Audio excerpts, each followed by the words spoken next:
Hello everyone, I'm Spencer Matthews and I'm going to show you my lamb pesto pizza.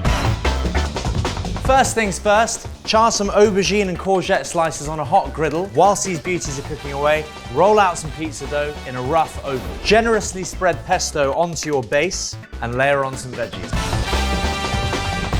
Put your base into bake and get ready for the main event. This is a very versatile cut. Lamb is naturally rich in protein, which supports muscle growth and bone maintenance. Finely slice your tender lamb and place it all over your pizza. Now it's time to get creative and use all your favourite toppings. I've gone for a sophisticated melange of feta, rocket, pomegranate and a delicious lemon garlic drizzle. But that's just me. You guys do whatever you want. A perfect twist on two classics, lamb steak and pizza. Midweek meal magic.